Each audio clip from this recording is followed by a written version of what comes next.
menyangka bahwa itu semua dapat mengekalkan kebahagiaan, dapat menunjang kehidupan yang langgeng. Ada yang berlomba-lomba mengejar-ngejar harta. Seluruh waktu dalam hidupnya habis untuk mengejar harta. Tidak peduli siang atau malam, sore atau pagi. Sujud tidak lagi sempat, Allah dilupakan dengan agama jauh. Ada yang berlomba mengejar-ngejar pangkat, jabatan dan kedudukan. Tidak peduli menjilat ke atas, menginjak ke bawah atau menyikut kiri dan kanan. Bahkan teman pun jadi lawan, lawan pun jadi teman. Bukan soal, yang penting pangkat terkejar. Ada yang berlomba memperbanyak kendaraan, sejak dari jet pribadi, pesawat kapal pesiar, sampai kepada mobil-mobil mutakhir. Ada yang berlomba memperbagus rumahnya. Ada yang berlomba memperbanyak istri dan anak-anaknya. Seluruhnya tenggelam di dalam perlombaan yang menurut ukuran mereka akan mendatangkan prestise, kemegahan dan kebanggaan. Allah Subhanahu wa ta'ala menegur, memberikan peringatan dalam surah yang pendek, yaitu surah At-Takatsur. Alhaakumut takatsur hatta zurtumul maqabir, kalla sawfa ta'lamun.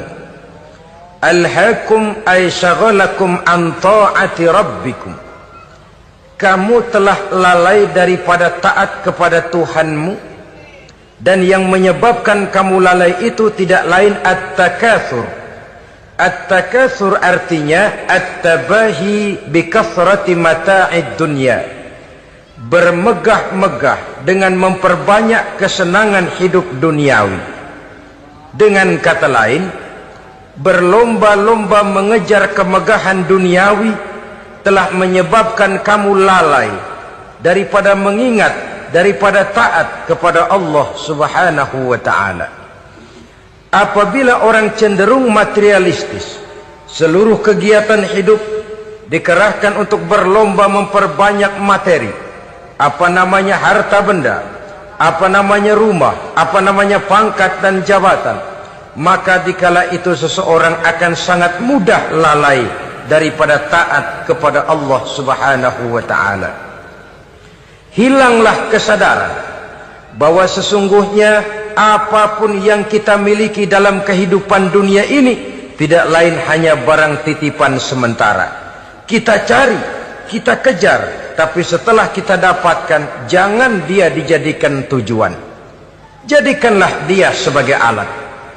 Apabila harta benda duniawi sudah dijadikan sebagai tujuan daripada kehidupan, maka sesungguhnya kita sudah terseret dalam satu siklus, satu lingkaran setan yang tidak akan pernah berujung. Sebab manusia dalam berhadapan dengan materi duniawi tidak akan pernah mengenal kata cukup, tidak akan pernah mengenal kata puas, dan tidak akan pernah bertemu dengan titik. Selalu koma, selalu kurang, selalu tidak ada. Saudara kaum muslimin rahimakumullah. Oleh sebab itu agama memberikan kesadaran, seluruh yang kita miliki, yang dititipi oleh Allah dalam kehidupan ini berupa materi keduniaan, hakikatnya adalah alat dan bukan sebagai tujuan. Apabila alat sudah kita jadikan tujuan, kita akan terjebak ke dalam satu perlombaan yang justru akan mencelakakan kita sendiri. Inilah yang saya maksud dengan sirkuit celaka. Perlombaan yang hanya membuat kita jerih, payah, keringat bercucuran, tenaga terkuras, tapi tidak akan pernah sampai ke garis finish. Karena memang tidak ada garis finishnya. Betapapun jauhnya satu perlombaan, dia mesti punya garis finish. Tapi kalau sudah at-takatsur, berlomba bermegah-megah diri, maka barangkali tidak akan pernah ada garis finishnya. Kita akan terseret dalam lingkaran setan, berputar di seputar itu tanpa tahu kapan berhenti dan di mana titiknya. Agamalah yang memberikan kesadaran. Alhaakumut takatsur. Bermegah-megahan telah membuat kamu lalai daripada taat kepada Allah Tuhanmu. Semua sadar bahwa kita diciptakan tidak lain adalah untuk mengabdi kepada Allah. Nilai pengabdian ini sering lentur, nilai pengabdian ini sering luntur manakala kita sudah berlomba-lomba bermegah-megah dengan materi kehidupan dunia. Islam jelas tidak menganjurkan penganutnya jadi orang miskin. Bahkan Imam Ali karramallahu wajhah pernah mengatakan, kemiskinan bisa menyebabkan kekufuran. Ayat yang pertama turun juga kita tahu, Iqra, baca olehmu. Kan seolah-olah Quran cuma tidak langsung saja bilang, hai orang Islam, kamu jangan jadi bodoh. Kebodohan menimbulkan kemiskinan, kemiskinan mendekatkan kita kepada kekufuran. Jadi miskin sama kufur tetangga. Artinya dalam kondisi miskin, kemudi hati itu mudah terombang-ambing. Oleh sebab itu sering kemiskinan umat Islam ini dimanfaatkan oleh orang-orang lain untuk menyebarkan agamanya. Padahal agama adalah soal keyakinan yang tidak mungkin ditunjang dengan supermi, ditunjang dengan beras, pakaian, obat-obatan, beasiswa. Agama adalah soal keyakinan. Keyakinan adalah soal kebenaran, dan kebenaran itu adalah milik bersama. Tujuan diciptakannya manusia tidak lain adalah untuk melaksanakan ibadah. Kalau orang tenggelam dalam perlombaan memperbanyak harta, mempertinggi kedudukan, memperindah segala macam yang sifatnya duniawi, biasanya itu akan membuat dia lalai dari taatnya kepada Allah Azza wa Jalla. Kadang bukan hanya lalai daripada taat, juga sering terjebak kepada maksiat. Karena kalau pola pandang dan tolok ukur sudah benda duniawi semata-mata, sangat tidak mustahil orang lalu terjebak ke dalam prinsip menghalalkan segala cara. Asal sudah tujuan tercapai, cara apapun halal. Akhirat nomor 18. Nah, bukankah memang barangkali kita sejak kecil sudah dilatih untuk materialistis? Umpamanya kita hanya sering dilatih untuk takut kepada yang konkret-konkret saja, takut kepada yang nyata-nyata saja. Seorang ibu kalau menakuti anaknya, aduh nak, kenapa ini kau kerjakan? Kalau bapakmu tahu, waduh, habis kamu. Nah, kita lihat, kalau bapakmu tahu, kalau polisi tahu, kalau hansip tahu, kalau satpam tahu. Tapi jarang seorang ibu menanamkan kepada anak, nak, kenapa ini yang kau lakukan, nak? Bukankah kau tahu Allah lihat, Allah tahu, Allah dengar, Allah, nak? Diajarkan takut kepada yang gaib. Karena kalau takut dia kepada polisi, dia pasti bisa cari tempat lain dong yang polisi kagak lihat. Kalau takut dia kepada satpam, minggir dong ke tempat yang kira-kira satpam nggak lihat. Tapi kalau sudah takut itu terpulang kepada Allah, kepada yang gaib, tidak sejengkal tanah pun yang terhalang dari pengetahuan Allah. Tapi itulah salahnya kita. Sejak kecil anak-anak sudah kita latih untuk takut hanya kepada yang konkret-konkret saja. Akibatnya sampai dia besar melembaga dalam kehidupannya. Dia nyolong, kata temannya, kamu nyolong ya? Iya. Kok nyolong sih? Emang? Kenapa nyolong? Biarin.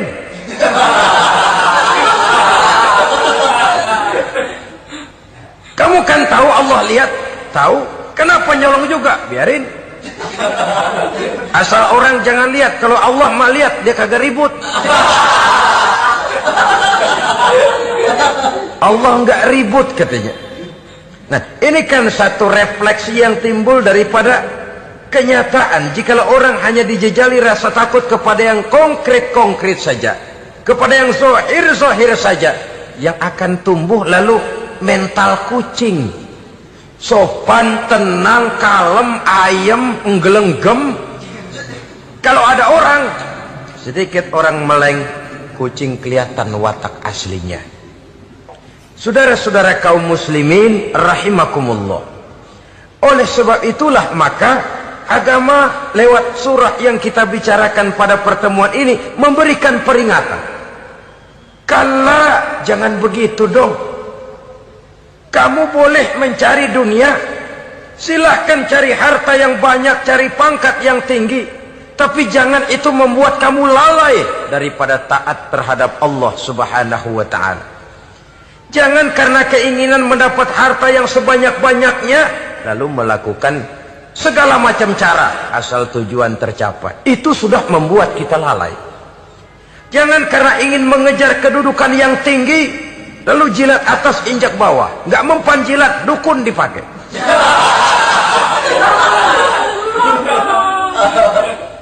Itu kan sudah membuat kita lalai. Nanti kalau berhasil, wah dukun kita paten. Tapi kalau gagal, dukun sialan kagak mandi. Hilanglah Allah dalam kehidupan kita. Makin materialis, dan perlombaan ini membawa kita kepada kecelakaan. Kala, sekali-kali jangan begitu. Kenapa? Dahulu pun ketika lahir ke dunia tidak ada pangkat yang kita sandang. Dahulu pun ketika lahir ke dunia tidak ada harta yang kita bawa. Jadi harta itu, pangkat itu, kedudukan itu ada dalam hati, tapi tidak berurat dan berakar. Kalau dia berurat dan berakar dalam hati, berat misah sama harta itu. Berat. Sekedar ngasih fakir miskin cepet juga berhitungnya 17 lembar.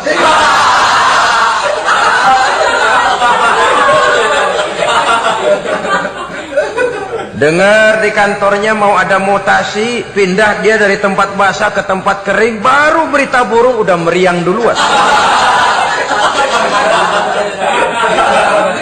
Ini nanti bagaimana, itu nanti bagaimana, ini nanti bagaimana.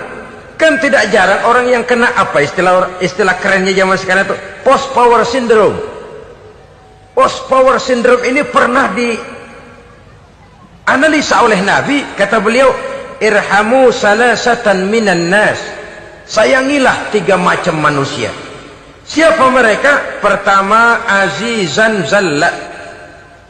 Orang terhormat yang jatuh hina. Ini yang sering terkena post power syndrome. Biasa kemana-mana dikawal, dihormati, datang ke tempat ini protokol siap, ini serba diatur semua, serba beres. Begitu jabatan selesai atau pensiun, habis orang gak indah-indah. Dia lihat orang diemin aja, orang diemin, orang tonton. Ini kalau nggak kuat mentalnya, itu kena post power syndrome. Akibatnya ya bisa jantungan, bisa leper, bisa darah tinggi. Ya penyakit-penyakit yang zaman dulu kita nggak kenal. Ini kan makin banyak dokter, makin maju ilmu kedokteran, makin aneh penyakit. Saudara hadirin yang saya hormati, post power syndrome kena apa yang dinamakan frozen emotional attitude. Tidak kuat menghadapi kenyataan. Azizan zalla, orang terhormat yang jatuh hina, itu sangat perlu dikasihani. Yang kedua, ghaniyan qad iftaqara, orang kaya jatuh miskin. Ini juga sama. Biasa hidup apa ada, serba ada, lalu harus hidup apa adanya. Ini kalau kurang kuat benar-benar memble ini.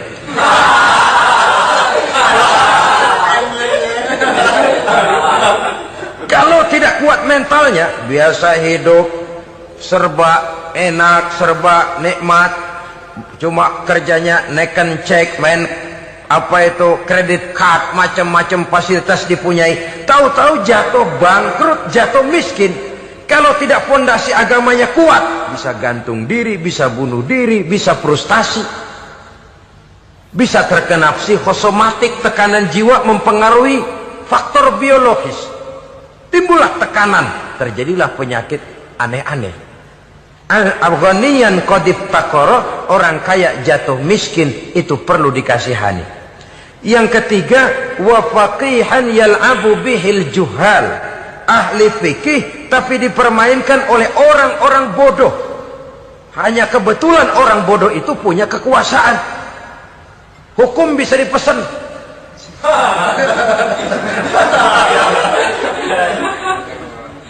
Aturannya haram, Ustaz, ada haram dikit aja dah.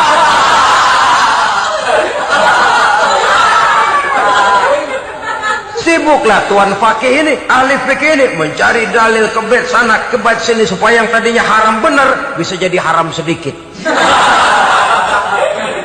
Padahal yang minta ini orang bodoh, tidak ngerti agama. Cuma karena punya kekuasaan dipermainkan oleh orang yang fakih. Orang yang fakih ini dipermainkan. Kasihan orang yang seperti itu. Wa faqihan yal'abu bihil juhal. Ahli fikih tapi dipermainkan oleh orang-orang bodoh. Akibatnya karismanya hilang, wibawanya lenyap. Dia menyangka bahwa dengan mengharam-haram sedikit-sedikit itu dia bisa mendapat keuntungan yang berganda-ganda. Padahal akibatnya itu hanya akan membawa kecelakaan saja. Allah peringatkan benar, kala sekali-kali jangan begitu. Cari uang yang banyak silahkan, ngejar kedudukan yang bagus boleh, bikin rumah yang hebat silahkan, ada kendaraan bagus silahkan, tapi jangan sampai kamu terjebak kepada sirkuit celakai, perlombaan yang tidak ada garis finishnya. Sering dicontohkan orang menghayal, melamun. Kamu kenapa nggak mau ibadah? Lah bagaimana mau sembahyang, saya di Jakarta masih ngontrak.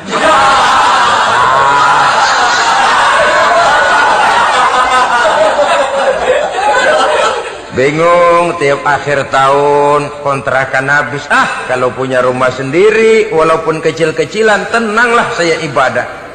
Baiklah, oleh Allah diberikan rezeki, bisa bikin rumah walaupun kecil-kecilan. Sudah punya rumah sendiri, belum juga ibadah, apalagi mulur lagi. Habis bagaimana mau sembahyang, rumah kecil banget. Pinggir kali, asal hujan bocor ya.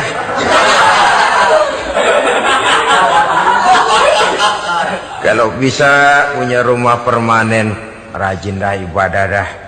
Iyalah, diberikan rezeki, bisa bikin rumah besar, kamarnya banyak, halamannya luas, kendaraan belum ada, perabotan belum lengkap. Sudah ada kendaraan, belum kayak orang-orang. Sudah kayak orang-orang, masih sama dong, kudu di atas. Kapanlah selesainya? Kala, sekali-kali jangan begitu. Jangan kamu mengumpulkan harta bermegah-megah membuat kamu lalai dari taat kepada Tuhanmu. Engkau tinggalkan rukuk dan sujud, engkau jauh dari masjid, engkau kering dari kehidupan beragama. Sebab itulah maka pembangunan fisik material tidak bisa dipisahkan dengan pembangunan mental spiritual. Tidak hanya cuma dalam teori, tapi juga harus dalam praktek.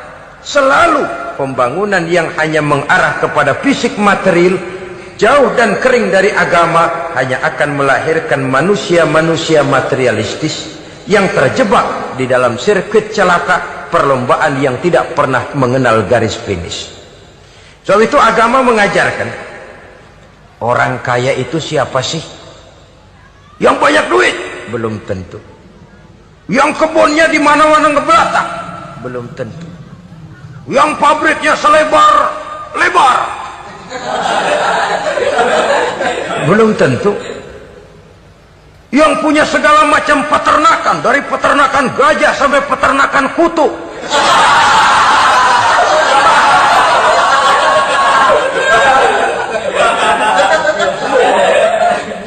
Belum tentu.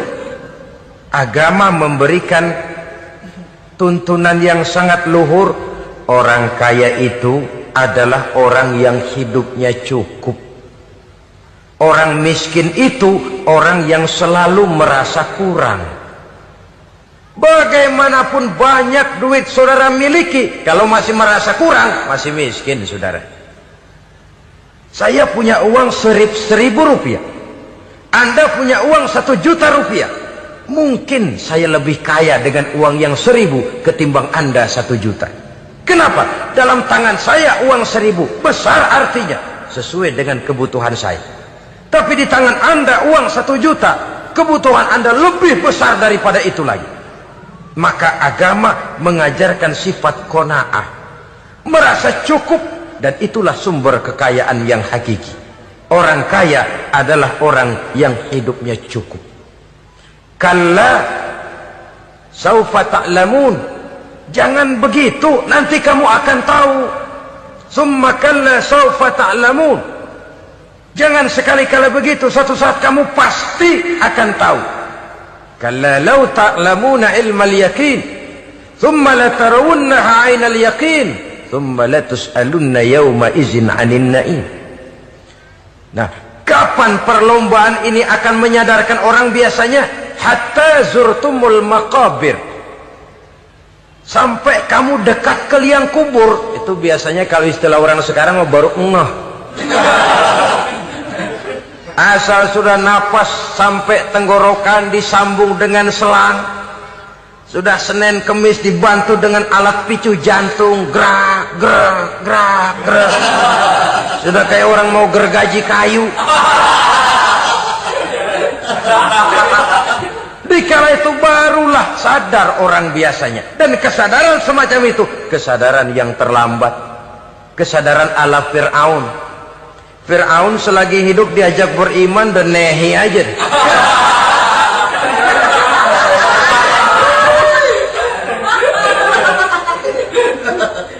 Tapi ketika dia tenggelam di lautan merah bersama seluruh tentaranya, dikala napas hampir terputus, keluar ucapannya, amantu bi Rabbi Musa wa Harun. Aduh, kalau begini mah saya juga percaya kepada Tuhannya Musa dan Harun. Saya beriman kepada Allah. Lagi timbul tenggelam mau sekarat baru beriman. Hatta zurtumul maqabir. Kamu telah lalai dari sebab bermegah-megah sampai kamu masuk ke liang kubur, dekat ke liang kubur. Kalimat zurtum di sini menjelaskan bahwa kubur itu tidak selamanya. Zurtum itu dari kalimat zaro ya zuru, berziarah. Orang berziarah kan sebentar. Ke kubur itu sama dengan berziarah kita di situ. Sebentar, tidak akan selamanya, tidak akan kekal dalam kubur. Bahwa kubur itu cuma satu halte dari sekian halte yang harus kita jalani. Hatta zurtumul maqabir ay mutum wa dufintum fil kubur. Sampai kamu mati, dikubumikan dalam kubur, barulah kamu sadar bahwa perlombaan itu hanya sia-sia. Bahwa perlombaan itu tidak akan pernah mengenal garis finish. Bahwa perlombaan itu akan membuat kamu celaka. Begitulah umumnya kebanyakan orang yang terjebak ke dalam paham materialis, baru menyadari kesalahan langkahnya pada saat napas sudah sampai di tenggorokan. Ternyata uangnya yang miliaran rupiah tidak sanggup menyambung nafasnya. Ternyata kendaraan yang serba mewah berkilat tidak sanggup meneruskan kehidupannya. Ternyata pangkat jabatannya yang tinggi yang membuat dia menyebabkan temannya jadi lawan, lawannya jadi teman, tidak akan sanggup menghentikan sang malaikat maut. Kalau keadaan sudah begitu, baru sadarlah kita terlambat. Karena saat seperti itu akan dihadapi oleh setiap orang. Kala, jangan begitu. Sadarlah kamu bahwa kalau sudah dekat ke liang kubur kamu baru insaf, itu terlambat. Sebelum nafas sampai di tenggorokan, pintu tobat masih selalu terbuka.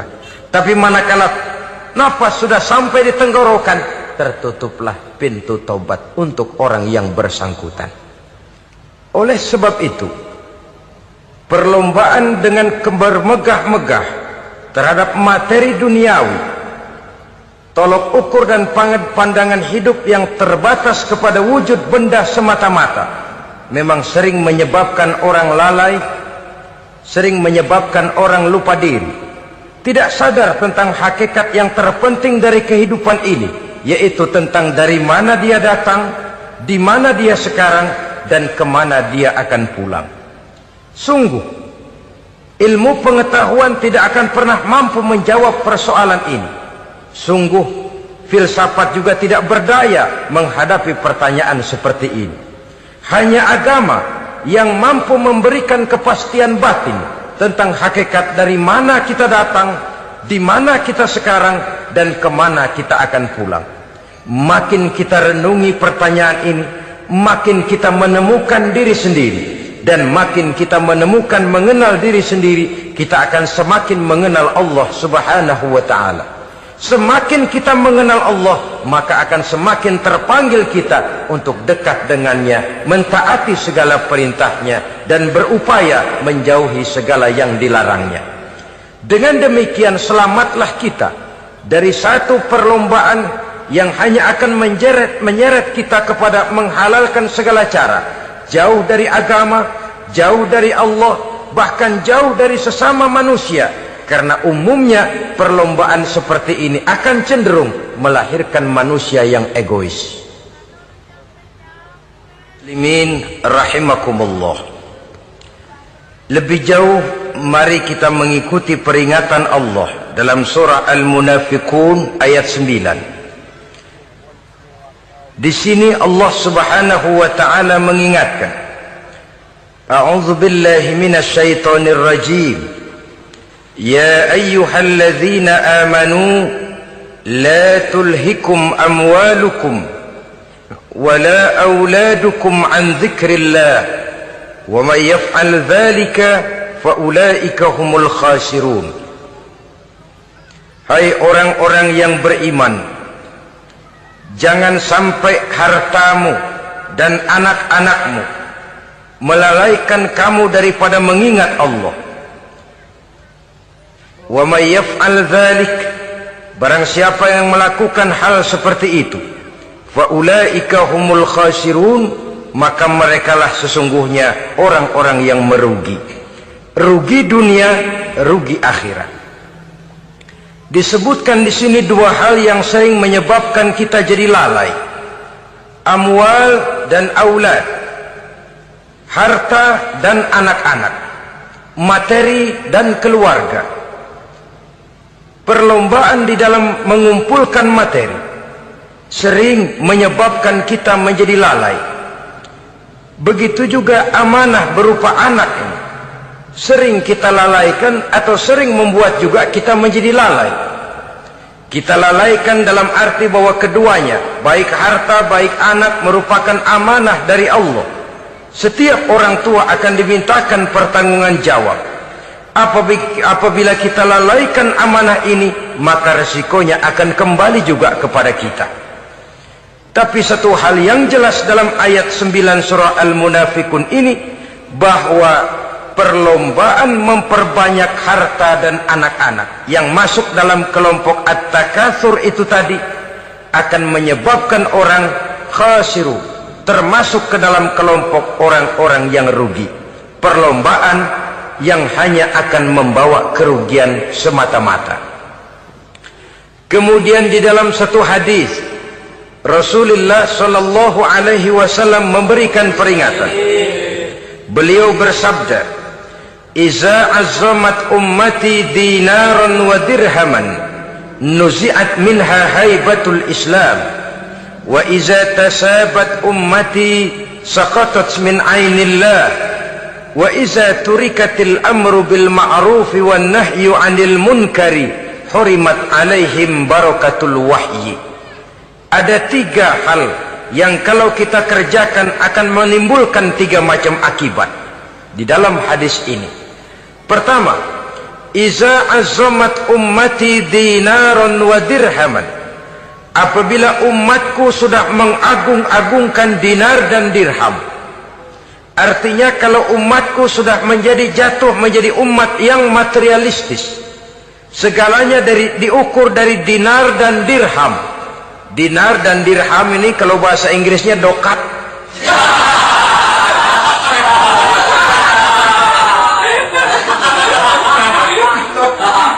Segalanya diukur dari segi dinar dan dirham saja. Nuzi'at minha haibatul Islam, akan dicabutlah kehebatan Islam dari mereka. Memang ada kalanya kita berkata bahwa tanpa uang kita tidak bisa berbuat apa-apa. Tapi kalau itu dijadikan landasan dari segala sesuatu, itu yang dijadikan ukuran, itu yang dijadikan tujuan, kita hakikatnya sudah gagal sebelum melangkah. Apapun saja profesi kita, apabila sudah menjadi pendewa dinar dan dirham, akan hilanglah kehebatan Islam, akan dicabut kehebatan Islam itu. Umat Islam bisa dibeli, ulama bisa dikontrak, kiai bisa dicarter. Saudara hadirin ma'asyiral muslimin rahimakumullah, apabila umatku sudah membesar-besarkan dinar dan dirham, bermegah-megah dengan itu, berlomba-lomba memperbanyak itu yang menjadi tujuan dan tolok ukur dari segala kegiatan, nuzi'at minha haibatul Islam, akan dicabutlah kehebatan Islam, hilang itu wibawa. Walaupun dia bernama umat mayoritas dalam jumlah, tetapi dia minoritas dalam peranan, mayoritas dalam bilangan, tapi minoritas dalam percaturan kegiatan hidup ini. Kita ingat di zaman pengembangan Islam di masa Rasulullah sallallahu alaihi wasallam, mereka berlomba-lomba mengorbankan dinar dan dirhamnya untuk kepentingan agama, bukan mengorbankan kepentingan agama untuk mencari dinar dan dirham. Kita di zaman sekarang sering terjadi penjungkiran nilai, terbalik yang kita amalkan. Nabi Ibrahim mengorbankan putranya Ismail untuk kepentingan agama. Kita sering sekarang ini mengorbankan kepentingan agama untuk anak-anak kita. Dulu anaknya yang dikorbankan buat agama, sekarang agamanya dikorbankan buat anak. Dulu dinar dan dirham dibelanjakan untuk menopang agama, sekarang agama dijadikan alat untuk mencari dinar dan dirham. Saudara-saudara kaum muslimin rahimakumullah, memang apabila dinar dan dirham digunakan untuk penyangga perjuangan, itulah idealnya. Saya katakan tadi, dinar, dirham, uang, dunia cuma sekedar alat, bukan sekedar tujuan. Kita memerlukan alat ini. Membangun pesantren tidak cukup dengan semangat, membangun rumah sakit Islam tidak cukup dengan pidato, membangun masjid tidak cukup dengan semangat menggebu-gebu. Kita perlu semen, kita perlu pasir, kita perlu batu kali, kita perlu besi, dan itu semua beli. Tidak turun dari langit seperti turunnya embun di waktu pagi. Tidak mungkin rumah sakit Islam muncul ke permukaan hanya dengan simsalabim abracadabra.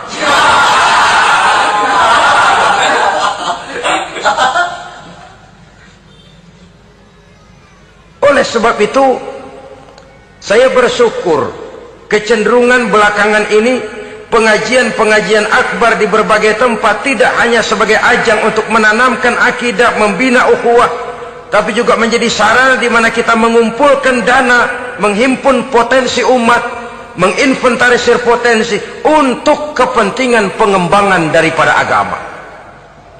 Meskipun ada satu dua orang yang salah paham tentang ini, sampai kemudian saya mendapat satu merek yang cukup tidak enak untuk didengar, mengkomersilkan pengajian katanya, karena memang ada pengajian yang menggunakan sistem karcis, sebenarnya juga tidak etis.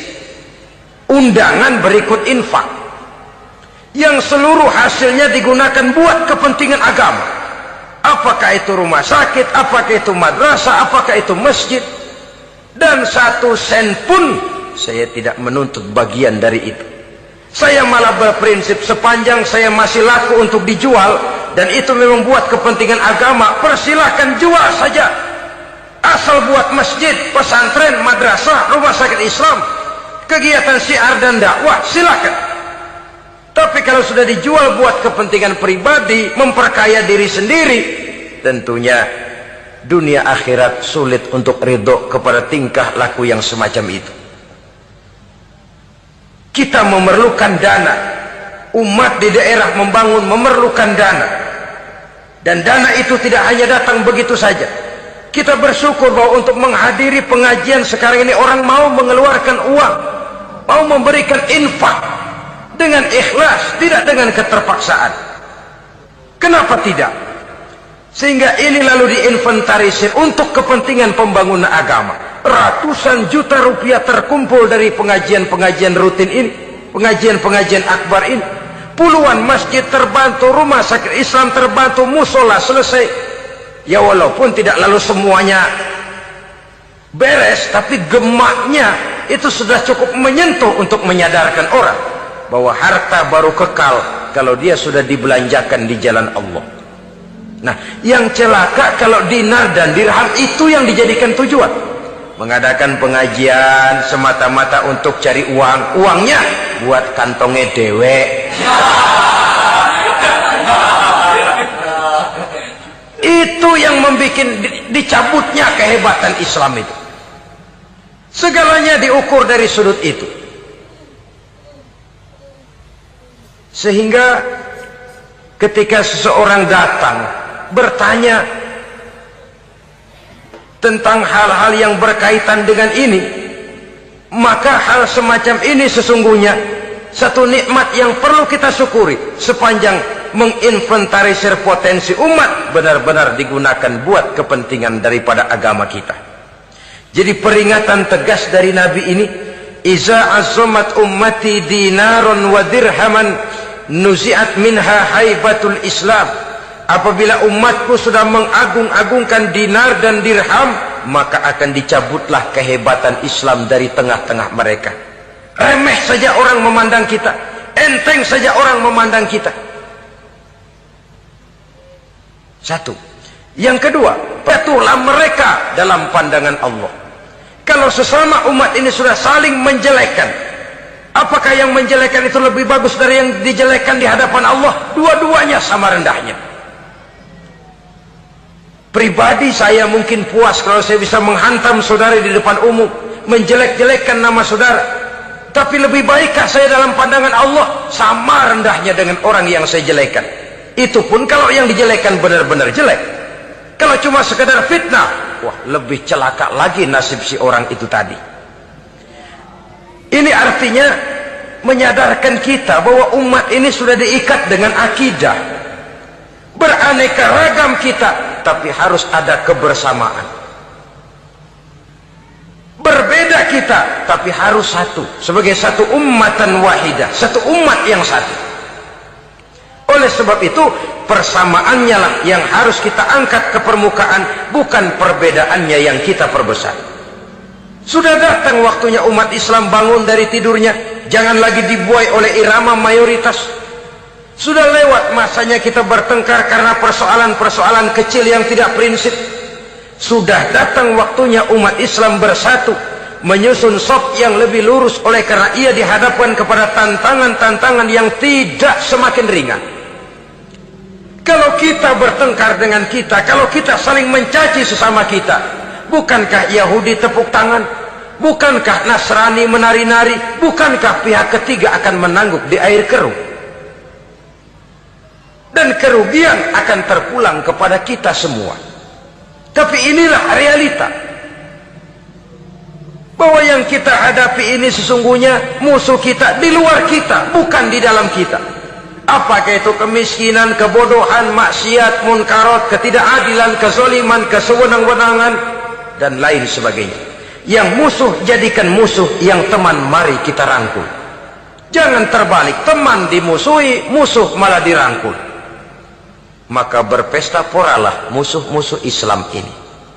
Saudara-saudara kaum muslimin rahimakumullah, Nabi memperingatkan dengan tegas, wa iza tasabat ummati saqatat min ainillah. Jikalau umatku sudah saling mencaci maki, sudah saling berbantah-bantahan, jatuhlah mereka dalam pandangan Allah. Satu ayat menjelaskan, jangan sebagian kamu meremehkan, yaskhar, mengecilkan, menganggap enteng orang lain. Boleh jadi yang dihina, diremehkan, dianggap enteng itu nilainya lebih bagus daripada yang menganggap enteng. Dan hakikat segala sesuatu itu cuma kembali kepada Allah. Di sanalah penilaian finalnya. Manusia hanya melihat yang zahir. Makin banyak harapan hidup ini kita gantungkan kepada manusia, makin banyak kita harus bersiap untuk kecewa. Saudara-saudara kaum muslimin rahimakumullah. Kemudian yang ketiga peringatan dari baginda Nabi, wa iza turikatil amru bil ma'rufi wan nahyu 'anil munkari hurimat 'alaihim barakatul wahyi. Apabila amar ma'ruf dan nahi munkar telah ditinggalkan, maka akan hilanglah keberkahan wahyu, akan hilanglah keberkahan Quran, akan sirnalah keberkahan agama. Amar ma'ruf dan nahi munkar ditinggalkan. Artinya di tengah masyarakat sudah tidak ada lagi yang menyerukan ini baik, ini tidak baik, ini halal, itu haram. Mari kita sholat, mari makmurkan taklim, santuni yatim piatu, makmurkan masjid.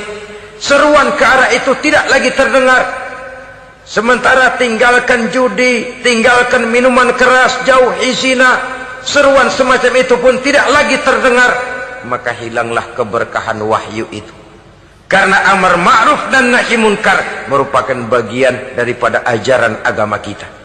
Menjadi sponsor dari segala macam kebajikan dan menjadi penghalang daripada segala macam kemunkaran sesuai dengan batas kemampuan yang kita miliki masing-masing. Nah, saya kembali kepada persoalan pokok di awal pembicaraan tadi. Bagaimana jalan keluarnya? Jalan keluarnya tidak lain adalah upaya. Bagaimana kegiatan yang sifatnya fisik material ini diimbangi dengan kegiatan yang bersifat mental spiritual. Upaya menghidupkan majelis-majelis taklim, upaya memakmurkan masjid-masjid sebagai laboratorium rohani untuk mewujudkan keseimbangan dalam pola pikir yang akan berlanjut dalam gerak hidup yang kemudian akan tertuang dalam segala perbuatan manusia. Apabila sudah terwujud kepincangan dalam pola pikir, akan pincanglah caranya bertindak dan berbuat, akan pincanglah pandangan hidupnya, akan pincanglah orientasinya di dalam kehidupan ini. Oleh karena itu, Islam dalam berbagai aspek kehidupan mengajarkan sistem keseimbangan. Mencari harta boleh, tapi tidak boleh keluar dalam kerangka fastabiqul khairat. Berlomba-lomba silakan, tapi untuk kebaikan, bukan untuk bermegah-megah, bukan untuk menumbuhkan gengsi, bukan untuk meninggikan prestise dan harga diri, tapi fastabiqul khairat, berlomba-lomba di dalam mengejar kebajikan, di dalam menyebarkan kebaikan. Bukan sekedar berlomba-lomba, tapi tolong menolong, bantu membantu. Ta'awanu 'alal birri wat taqwa wala ta'awanu 'alal ismi wal udwan. Bertolong-tolonganlah kamu di dalam kebaikan dan takwa, jangan bertolong-tolongan di dalam perbuatan dosa dan permusuhan. Kerjasama di dalam kebaikan, kerjasama di dalam ketakwaan. Ada satu contoh yang menarik bahwa umat Islam di dalam ia menjalin kebersamaan itu harus seperti orang main sepak bola. Saudara lihat, orang main sepak bola, kalau pertandingan belum dimulai, silakan kumpul di luar lapangan, atur strategi yang baik.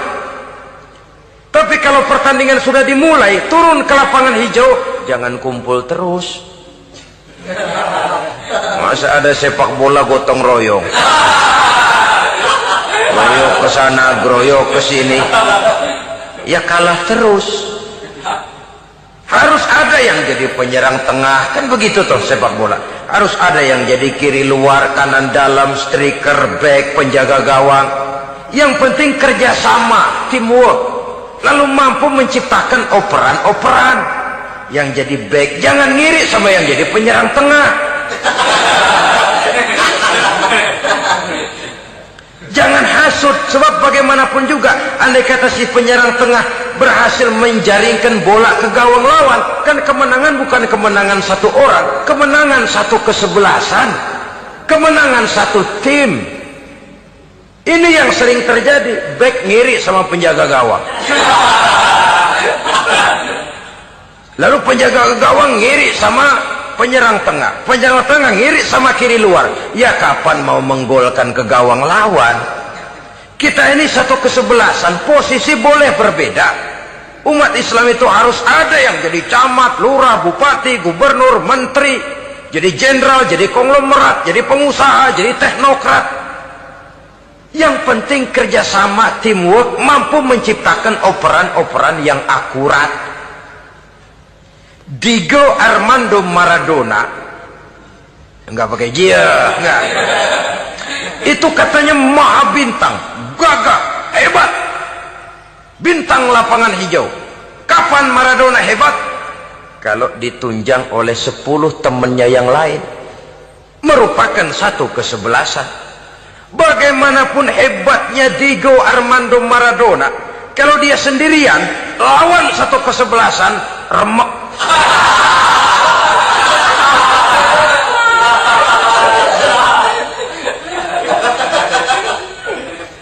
Dia hebat, dia jenius, dia maha bintang karena dapat operan dari teman-temannya. Bukan jegalan, operan.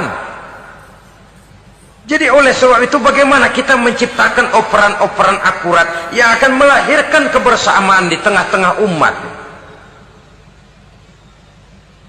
Artinya satu contoh saja.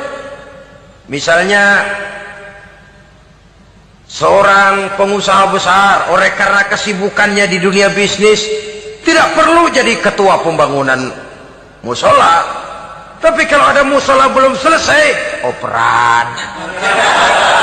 Operannya itu yang penting. Apa yang dioper itu? Semen, apa batu kali, apa besi? Yang penting operan. Operannya akurat.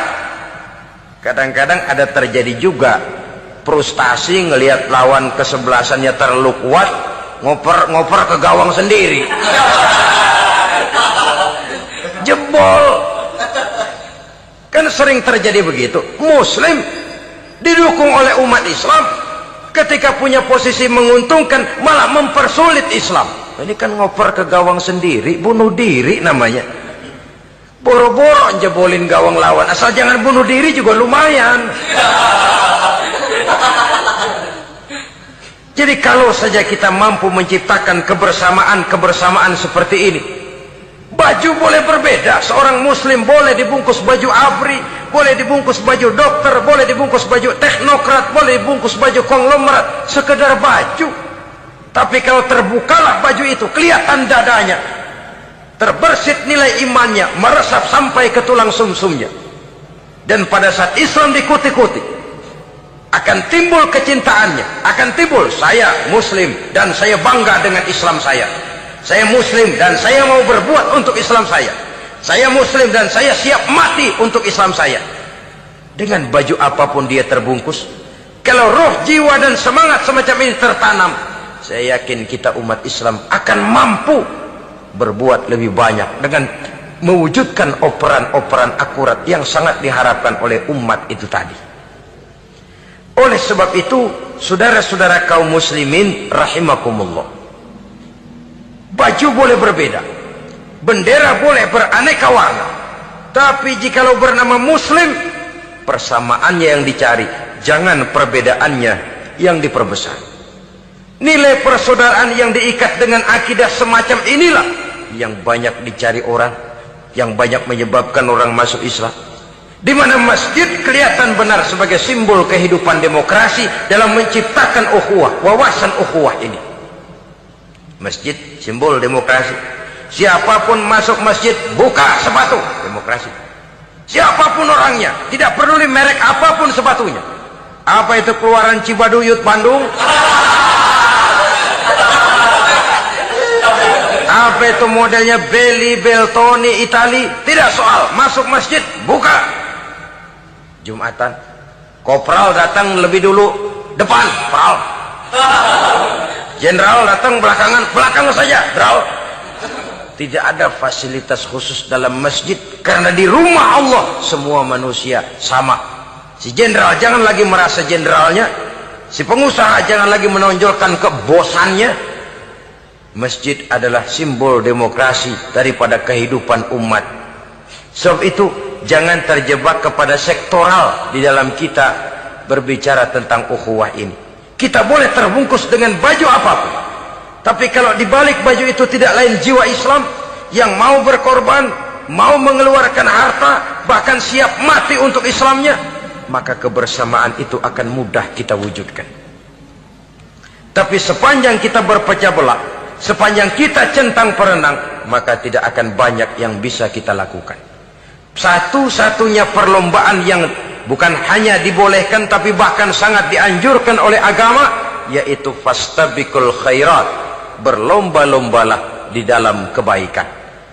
Berlomba-lomba di dalam memakmurkan masjid, berlomba-lomba di dalam menghidupkan majelis-majelis taklim, berlomba di dalam menegakkan yang ma'ruf dan menghancurkan yang munkar, berlomba di dalam menyantuni yatim piatu.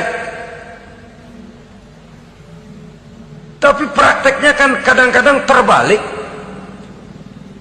Kalau sudah kumpul yang diakur-akurin, udah nambah kebon belum? Pabrik udah diperluas belum? Bisnis sudah sejauh mana? Belum pernah ada ketemu lalu kongko masjidnya udah digedein ya. Jarang yang ngomong begitu. Madrasahnya sudah bagaimana, sejauh mana? Mesti yang enak itu ya nyocok-nyocokin. Bagaimana rumahmu sudah, bagaimana kendaraanmu, bagaimana pesawatmu, bagaimana bukankah itu juga takasur? Dari obrolan kan nanti yang belum kan timbul panasnya. Gile dia udah beli gituan, gue belum. Timbul panasnya, lalu berusaha, berlomba lagi, bersaing lagi, berlomba lagi, bersaing lagi. Walaupun persaingan perlu, karena tanpa persaingan orang jarang mikir. Hidup itu kalau nggak ada tantangan kan tidur kita.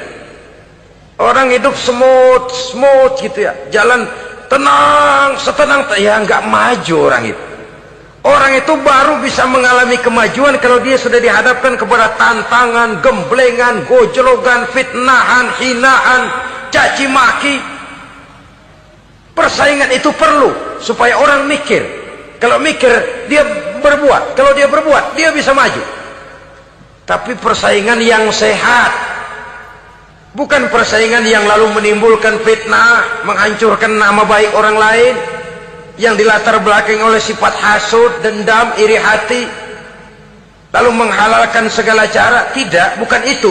Persaingan yang sehat ini akan menjadi alat picu agar orang lalu berlomba di dalam kebaikan. Satu-satunya perlombaan yang bukan hanya boleh tapi bahkan sangat dianjurkan oleh agama, berfastabiqul khairat, berlomba-lomba di dalam berbuat kebaikan. Berlomba-lomba membangun masjid bukan berarti di sebelah masjid bangun masjid lagi, bukan. Kadang-kadang karena ada fastabiqul khairat, berlomba-lomba, nggak apa-apa dah. Di sebelah masjid bikin lagi masjid. Akhirnya azan perlombaan main kenceng-kencengan. Bukan itu yang diinginkan tentu, bukan itu. Bagaimana memakmurkan masjid, bagaimana memfungsikan masjid, bagaimana membina umat dan lain sebagainya. Jadi pembicaraan ke arah itu akan menimbulkan rangsangan untuk berlomba di dalam kebaikan. Kalau dia kok bisa menata masjidnya sampai makmur, jamaah senang datang ke sana, anak-anak muda betah di masjid, kenapa saya tidak? Apa konsepnya? Nah, ini kan berlomba, tapi berlomba dalam kebaikan. Kalau dia bisa menghimpun anak-anak muda lalu diarahkan kepada jalan yang positif, kenapa saya tidak bisa? Dia punya potensi yang saya juga punya. Berlomba di dalam kebaikan. Perlombaan semacam ini akan memberikan ketentraman karena jalan yang ditempuh jalan ibadah. Tapi kalau perlombaan materi, at-takasur tadi, yang timbul bukan ketentraman, panas. Karena panas, udah dekat, panas kan tetangganya hasud, dengki, iri hati, sakit, demam, orang lain maju, meriang. Lah kalau sudah begitu, hasud yang jadi bisikan hati, ya sudah, segala macam cara dilakukan untuk menjatuhkan orang lain. Dan itu sudah bukan lagi persaingan yang sehat. Saudara-saudara kaum muslimin rahimakumullah.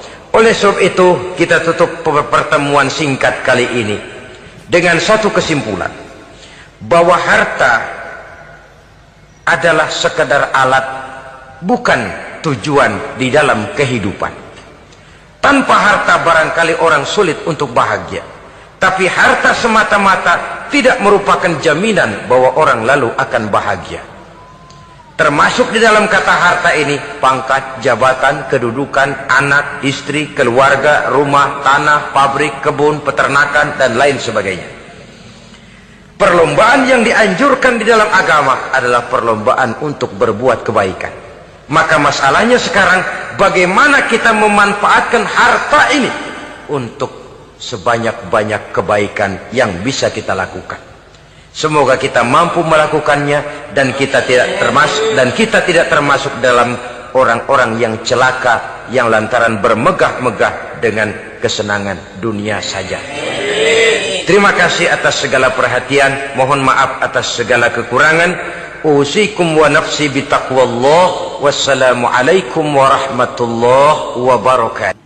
Ulama yang saya muliakan, bapak-bapak, ibu-ibu, saudara-saudara hadirin yang berbahagia. Sudah agak lama juga saya tidak datang ke Singapura tercinta ini, oleh karena berbagai kesibukan dakwah di Indonesia. Malam ini saya bersyukur dapat hadir atas undangan dari Madrasah Al-Junaid, usaha untuk membangun kembali gedung madrasah yang memang merupakan tempat di mana kita bukan saja menjaga dan memelihara agama kita, tetapi juga mewariskannya kepada anak-anak kita, generasi yang akan datang. Salah satu misi yang dibawa oleh agama Islam yaitu membebaskan masyarakat manusia dari kebodohan. Ayat yang pertama turun saja sudah berkata Iqra, seolah-olah Quran ingin berkata, hai umat Islam, kamu jangan jadi bodoh. Kebodohan menimbulkan kemiskinan, kemiskinan mendekatkan kepada kekufuran. Baca, apa yang harus dibaca? Ayat-ayat Allah. Ayat Allah itu ada berapa macam? Ada dua. Ada ayat yang terucap oleh Allah dan itu kita sebut wahyu. Ada ayat yang tercipta oleh Allah dan itu kita namakan alam, ayat kauniyah. Kedua-dua ayat ini kita harus pandai membacanya. Jauh sebelum UNESCO mempunyai proyek yang mereka namakan Long Life Education, adalah Nabi sudah mencanangkan proyek bahwa menuntut ilmu itu minal mahdi ilal lahdi. Bahkan di dalam sebuah hadis beliau menyatakan, salahu ummati bil ilmi wal mal. Umatku hanya bisa menjadi baik, umatku hanya bisa berjaya, umatku hanya bisa tampil memegang peranan bil ilmi wal mali, dengan ilmu dan dengan harta, dengan pendidikan dan dengan ekonomi, dengan teknologi dan dengan industri. Kalau kita ingin tampil menjadi umat yang memegang peranan, jikalau kita ingin tampil menjadi umat yang berjaya, maka dua hal ini harus kita perbaiki, pendidikan dan ekonomi, ekonomi dan pendidikan. Islam tidak mungkin hilang dari dunia, tapi Allah tidak memberikan jaminan bahwa Islam akan kekal di Singapura, di Indonesia, di Brunei.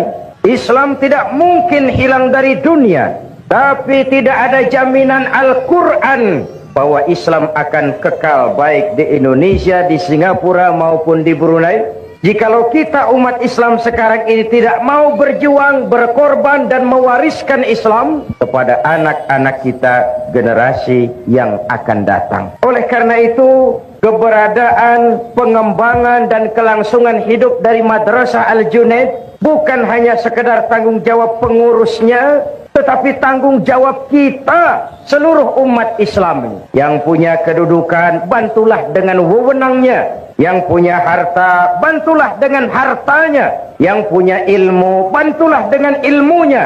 Yang punya tenaga, bantulah dengan tenaganya. Yang bisa doa, bantulah dengan doanya. Yang tidak bisa apa-apa, bantulah dengan diam. Diam saja, itu sudah lumayan membantu. Apalagi biaya untuk membangun madrasah ini cukup besar. Tapi tidak ada yang besar jikalau ringan sama kita jinjing dan berat sama kita pikul. Jikalau duduk kita sama rendah, berdiri pun kita sama tegak. Tidak ada yang tidak bisa kita lakukan. Malam ini saya di sini Singapura ini, saya tidak merasa sebagai tamu di sini. Saya merasa saya hanya seorang keluarga yang datang dan bicara di tengah-tengah keluarganya. Apa yang mengikat kita? Akidah. Saya adalah saudara, saudara adalah saya. Menghina saudara sama dengan menghina saya. Menyakiti saudara sama dengan menyakiti saya. Karena saya adalah saudara, saudara adalah saya. Di hatiku ada kamu. Kebersamaan itu makin, bahkan pada waktu saya di Brooklyn di New York, saya kumpul dengan black Muslim, negro Muslim.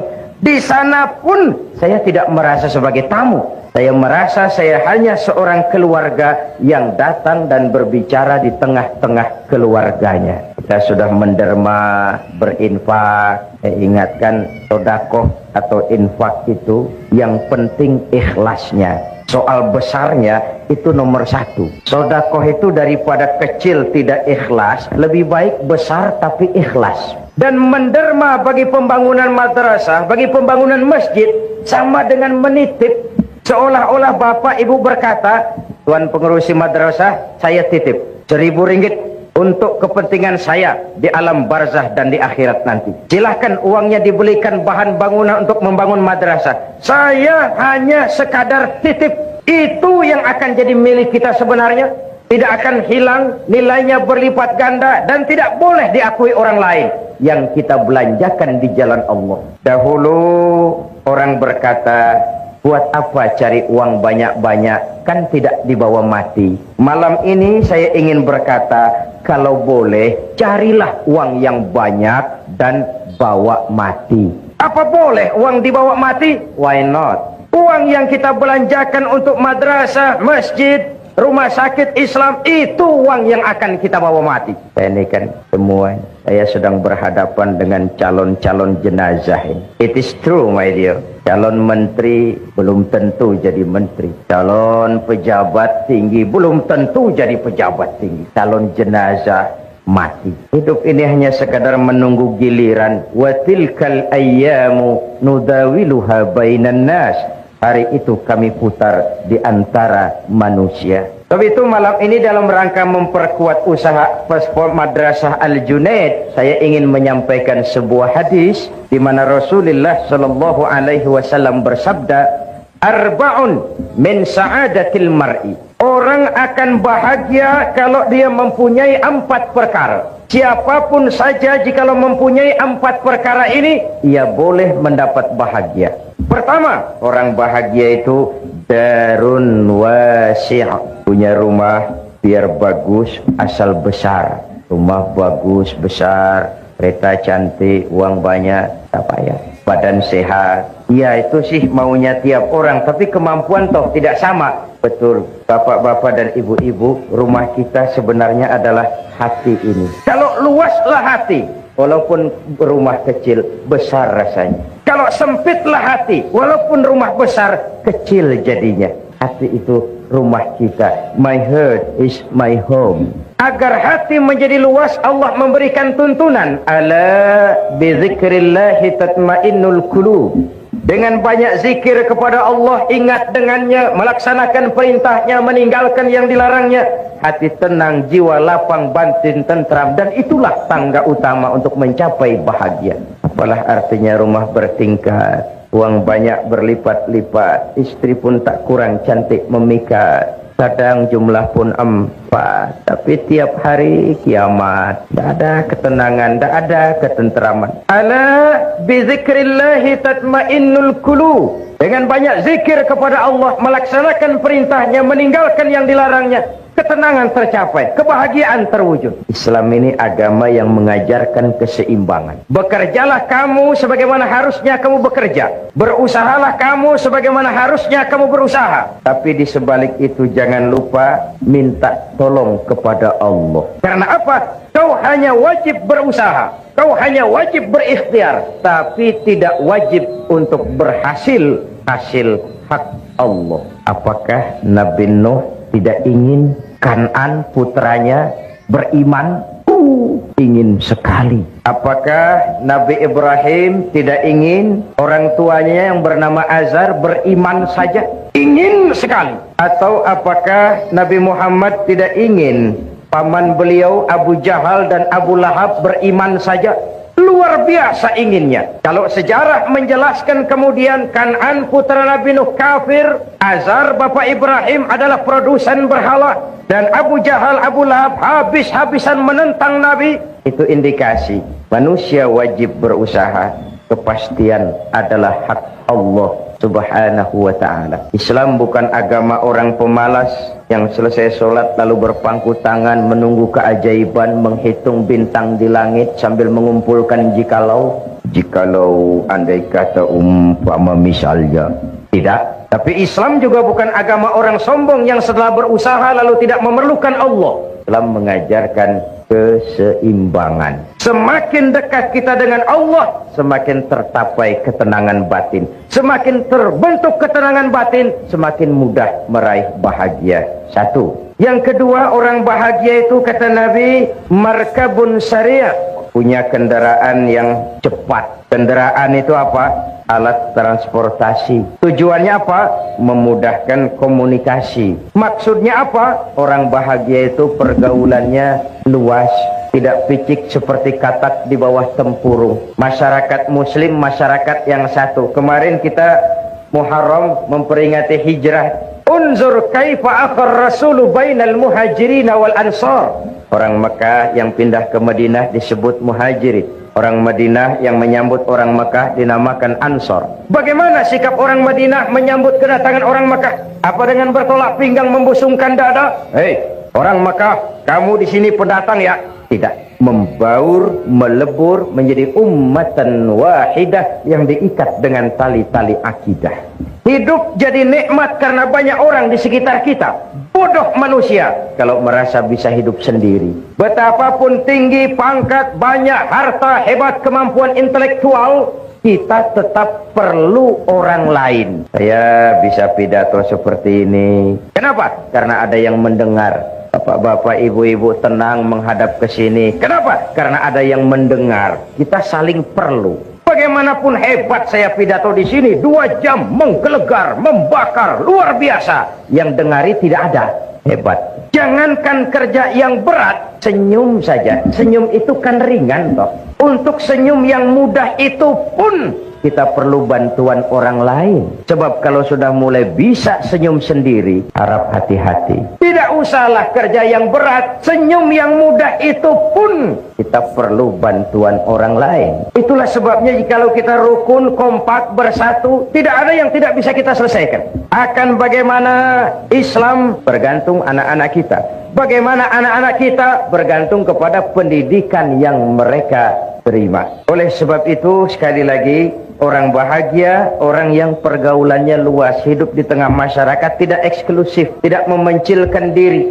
Sehingga Nabi memberikan peringatan keras, isnani la yanzurullahu ilaihi ma yaumal qiyamah qati'ur rahim wa jarsu. 2 golongan manusia di akhirat nanti tidak akan dipandang oleh Allah, didiamkan saja. Pertama, qati'ur rahim, orang yang suka memutuskan silaturahmi. Dan yang kedua, jarusui, tetangga yang jahat dengan tetangganya. Tidak akan ada kemenangan tanpa kekuatan, tidak akan ada kekuatan tanpa persatuan, dan tidak mungkin terbentuk persatuan tanpa silaturahmi. 2. Yang ketiga, orang bahagia itu menurut Nabi misbahun mudhi, punya lampu yang terang. Lampu yang terang itu merkuri ini, ya, tapi ini lampu dunia.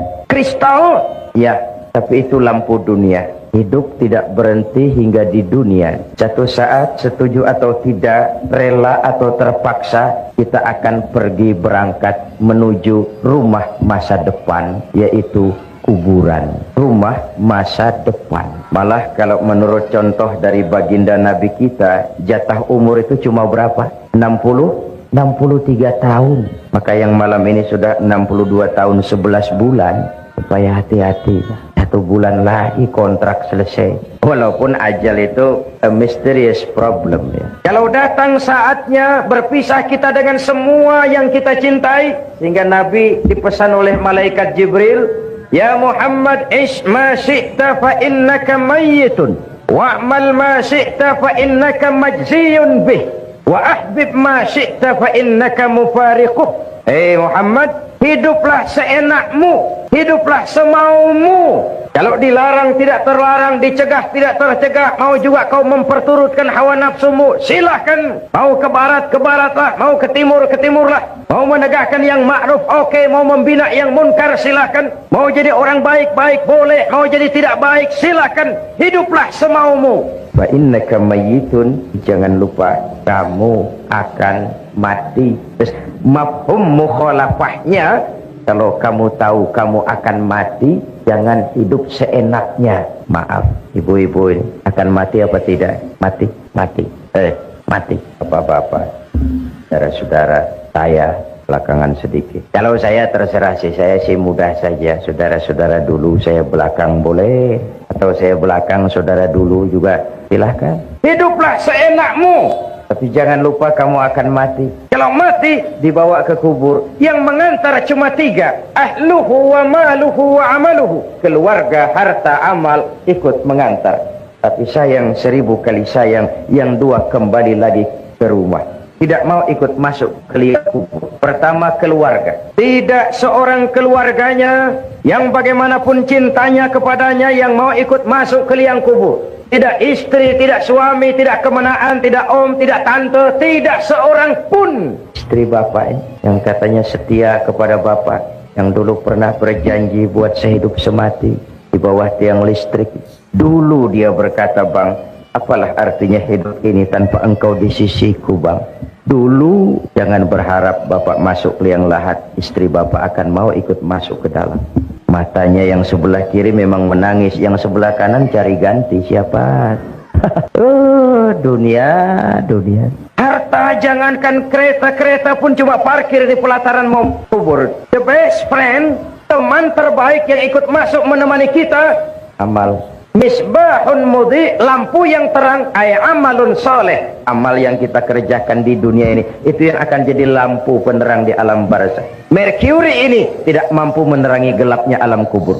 Kristal ini tidak mampu menerangi gelapnya alam barzah. Sedangkan di sana ada kehidupan dan kita perlu penerang. Apa penerangnya? Amalun soleh. Bapak bantu madrasah Al-Junaid. Ayo, 1000 ringgit. 1000 ringgit terang. Merkuri. Saya 500 ringgit. Kecil sedikit. Saya 1 ringgit. Lilin. Bukankah Nabi menjamin mana kosomalun min sodakatin bal yazdad sampai 3 kali. Harta tidak akan berkurang karena disedekahkan, bahkan akan bertambah dan bertambah.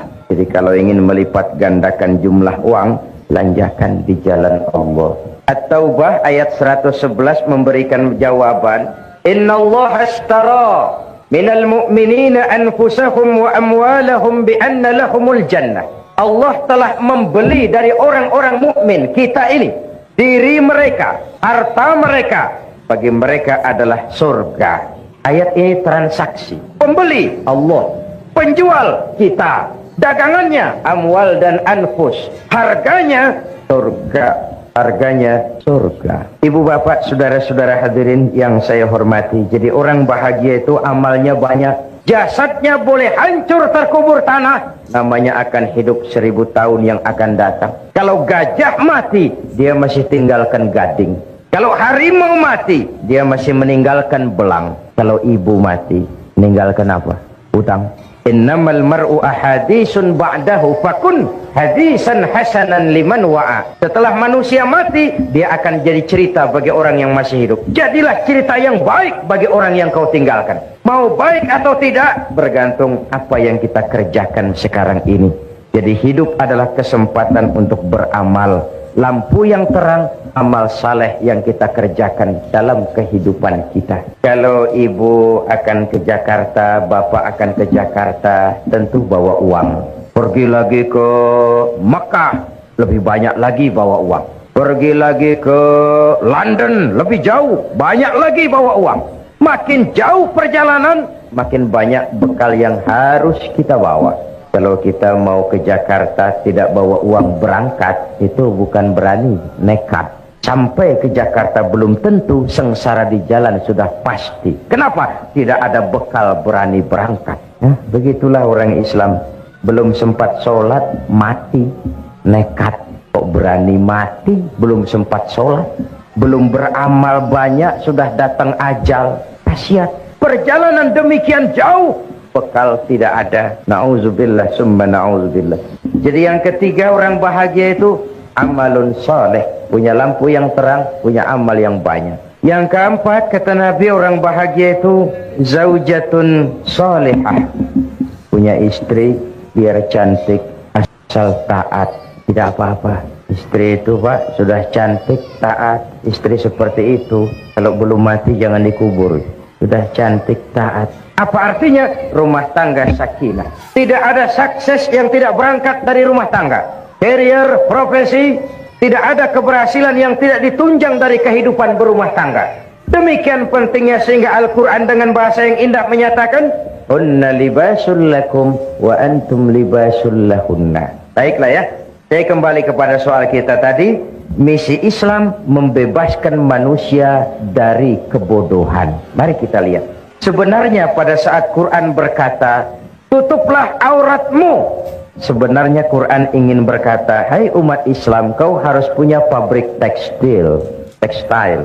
Kalau Islam mengajarkan kebersihan adalah bagian daripada iman, sebenarnya Islam ingin berkata, hai umat Islam, kuasai teknologi canggih, temukan mesin pembersih, dirikan pabrik deterjen. Selama ini konsep agama belum menimbulkan bias budaya. Sebagaimana ibadah pun kita sering terjebak kepada rutinitas. Kita sholat, puasa, selain Ramadan ditambah Senin Kemis, haji kalau mampu, mondar-mandir ke Mekah. Tapi sejauh mana asar pengaruhnya dalam membentuk kepribadian, kita tidak pernah mengadakan penilaian. Jangan heran kalau ada orang sholatnya rajin, maksiatnya tekun. Ini di Jakarta. Yang seperti ini di Jakarta. Di sini insya Allah sama. Puasanya rajin, Ramadan puasa, Senin Kamis puasa. Tapi kepedulian sosial, kepekaan sosial tidak tumbuh. Walaupun dia sudah merasakan bagaimana tidak enaknya lapar dan haus. Kepada yatim kejamnya luar biasa. Haji, mondar-mandir ke Mekah, tapi wawasannya tetap picik seperti katak di bawah tempurung. Kita bukan tidak bisa syahadat, kalau syahadat lancar, tahlil mantap. La ilaha illallah, la ilaha illallah, la ilaha illallah. Tapi just decoration only. Kalimat itu sering kering, tanpa ruh, tanpa jiwa, tanpa semangat. Padahal di situ ikrar monoloyalitas. Bukan sekadar ucapan formal pada saat orang masuk Islam. Ikrar. Asyhadu an la ilaha illallah. Saya bersaksi tidak ada Tuhan selain Allah. Jikalau saya yakin tidak ada Tuhan selain Allah, artinya saya tidak akan menyembah kecuali hanya kepada Allah. Orang yang benar syahadatnya, cantik rukuknya, beres sujudnya, hebat ibadahnya. Ini syahadat. Saya bersyukur saudara-saudara saya muslimin di Singapura ini ibadahnya cantik, beres. Surau masjid-masjid di Singapura ini saya tahu selalu penuh dengan sholat berjamaah, terutama subuh. Saya tahu saya subuh sering lewat sini. Kalau sudah subuh di sini masjid penuh sampai keluar, nggak ada yang masuk, keluar. Syahadat membentuk kepribadian. Kalau saya yakin tidak ada Tuhan selain Allah, saya tidak akan minta tolong kecuali hanya kepada Allah. Saya tidak akan menggantungkan hidup kecuali hanya kepada Allah. Saya tidak akan minta rizki kecuali hanya kepada Allah. Saya tidak akan pernah takut kecuali hanya kepada Allah. Meresap ke dalam jiwa, membentuk kepribadian, menjadi warna dari seluruh kegiatan hidup manusia. Disitulah nilai iman yang tertinggi, merasakan kehadiran Allah dekat dalam hidup. Kemanapun saya pergi, dimanapun saya berada, kalau saya sendiri, yang kedua Allah. Kalau saya berdua, yang ketiga Allah. Kalau saya bertiga, yang keempat Allah. Anta'budallaha ka'annaka tarah. Itu sumber daya kontrol yang paling efektif. merasakan kehadiran Allah dekat dalam hidupnya. Ibu-ibu, bapak-bapak dan saudara-saudara yang saya hormati, mari kita lihat. Tadi tajuk awalnya, umatku hanya bisa baik dengan ilmu dan harta, dengan pendidikan dan ekonomi. Kita hidup karena harapan. Kita ingin anak-anak kita lebih baik daripada kita. Dan untuk itu kita orang tua berkorban agar mereka bisa melanjutkan pendidikan. Sementara Madrasah Al-Junaid ini dibangun tahun 27. Jumlah muridnya sudah lebih banyak daripada jumlah tempat belajarnya, sehingga tidak mampu lagi untuk menampung. Dan itu saya katakan tadi, pengembangannya, keberadaannya, kelangsungan hidupnya, tanggung jawab kita bersama. Tidak sekadar tanggung jawab pengurusnya, tanggung jawab kita bersama-sama. Nah, tidak cukup membangun madrasah hanya dengan ilmu, wal mal, juga dengan harta. Sebab itu di dalam kitab Durratun Nasihin ada riwayat, nanti di akhirat. Ibu-ibu sudah pernah ke akhirat? Belum? Belum. Sama. Mau ke akhirat? Kalau mau saya daftar, besok berangkat. Di akhirat, menurut kitab Durratun Nasihin, ada 4 golongan manusia bertengkar di depan pintu surga. Masing-masing mereka merasa punya hak masuk lebih dahulu ke dalam surga. Haji mabrur, orang mati syahid, ulama, dan orang kaya yang pemurah. Bertengkar. Kata yang haji mabrur, saya lebih dulu masuk surga. I am the first. Kata yang mati syahid, tidak bisa, saya lebih dulu. Kata yang pemurah kaya, tidak mungkin, saya lebih dulu. Bertengkar. Akhirnya Allah mengutus malaikat Jibril. Bril. Ini bahasa Zainuddin, di hadisnya tidak begitu. Jangan nanti kok ini tidak bril sih. Ini bahasa Zainuddin, Pak, supaya live. Jibril, labbaik ya Rabb. Coba kamu turun, tanya itu, kenapa mereka bertengkar di depan pintu surga? Cepat. Oke, bos. Ini juga bahasa Zainuddin. Turun Jibril. Saudara-saudara, kenapa bertengkar di sini? Ya Jibril, maafkan. Kenapa? Setiap kami merasa punya hak lebih dahulu masuk ke dalam surga. Oh, begitu. Iya. Oke. Apa yang menyebabkan tiap kamu merasa punya hak lebih dahulu masuk ke dalam surga? Coba saya tanya, amal kamu satu-satu. Kamu yang pertama, apa? Jibril. Apa? Sebentar, saya minum dulu. Sudah? Ya. Bagaimana? Saya ini... kenapa kamu merasa berhak lebih dahulu masuk surga? Saya waktu di dunia itu pergi haji. Lalu? Alhamdulillah, haji saya mabrur. Kemudian? Katanya orang yang hajinya mabrur itu masuk surga lebih dulu dari yang lain. Kata siapa? Kata ulama. Saya dengar syarahan begitu. Jadi yang memberitahu kamu ulama? Iya. Kalau begitu jangan mendahului orang yang memberitahu kamu. Yang memberitahu kamu ulama kan? Betul. Ulama dulu, kamu belakang. Minggir. Gak tahu diri kamu. The next. Kamu yang berikutnya, apa amalan kamu ketika di dunia? Ya Jibril. Saya itu waktu di dunia berjuang membela agama, perang menghadapi orang-orang kafir. Saya gugur bersimbah darah, ikhlas karena Allah. Katanya orang mati syahid masuk surga lebih dulu dari yang lain. Kata siapa? Kata ulama. Juga waktu syarahan saya dengerin begitu. Kamu sama dengan yang tadi. Mundur, belakangan. Ulamanya duluan. Kamu yang ketiga. Jibril, saya waktu di dunia diberikan amanah berupa harta. Lalu harta itu saya belanjakan di jalan Allah. Katanya orang kaya pemurah masuk surga lebih dulu dari yang lain. Kata siapa? Kata ulama. Kalau begitu sumbernya jelas. Ulama, kamu masuk lebih dulu. Ini yang lain belakangan. Ulamanya, ulama yang tahu diri. Kata ulama, ya Jibril, memang benar. Itu yang mati syahid, yang haji mabrur, yang kaya pemurah, saya yang memberitahu, saya yang mengajari mereka. Tapi terus terang saja Jibril, saya ini bisa jadi ulama itu karena dulu ada orang kaya bangun madrasah namanya Al-Junaid. Saya belajar di situ sampai saya jadi ulama. Itu karena orang kaya bangun madrasah. Kalau tidak, sulit saya jadi ulama. Jadi bagaimana? Biarlah orang kaya pemurah masuk surga lebih dulu. Saya ikut menyusul. Asbabun nuzulnya karena dia saya jadi begini. Malu kalau saya harus masuk surga lebih dulu dari orang kaya pemurah tadi. Dia belikan saya kitab, dia bangunkan madrasah, saya belajar di situ. kalau memang begitu permintaan kamu, oke, silakan. Kamu orang kaya pemurah, masuk lebih dahulu. Ini yang ulama ikut. Jadi bapak-bapak, ibu-ibu, walaupun kita bukan ulama, ada harapan masuk surga lebih dulu dari ulama. Kalau Madrasah Al-Junaid dibantu. Sudah jadi ulama tidak, bakhil, pakai apa ke surganya? Nah, di dalam sebuah hadis qudsi Nabi menyatakan, Allah Subhanahu wa taala berfirman, "Uhibbu ahlas sakha wa hubbi lil faqir asy-syaqi asyad." Aku cinta orang pemurah, orang yang suka berderma, tapi aku lebih cinta orang miskin yang pemurah.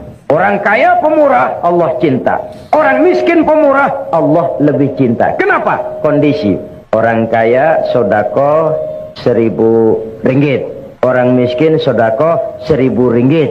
Sama 1.000 ringgitnya, tapi pahalanya lebih besar yang miskin itu. Sebab apa? Buat si miskin 1.000 ringgit dia harus peras keringat, banting tulang. Pergi pagi, pulang petang cari nafas. Dia berani seperti beraninya yang kaya itu tadi. Nah, sehingga pada waktu Nabi Sulaiman jihad, beliau mengadakan mobilisasi dana. Semacam malam ini mengedarkan derma. Yang memberikan sumbangan derma tidak hanya manusia, jin, binatang ikut memberikan sumbangan. Menyumbang semua. Mula-mula datang gajah. Gajah nyumbang kerbau. Datang kerbau, kerbau menyumbang kambing. Datang kambing, kambing menyumbang ayam. Datang ayam, ayam menyumbang burung. Datang burung, burung menyumbang belalang. Terakhir datang belalang, nyumbang semut. Semut yang kecil. Gajah yang menyumbang kerbau, melihat belalang nyumbang semut, senyum sinis. Hei belalang, semut terlalu kecil. Untuk apa Sulaiman kau berikan semut? Lihat aku nyumbang kerbau, kata gajah.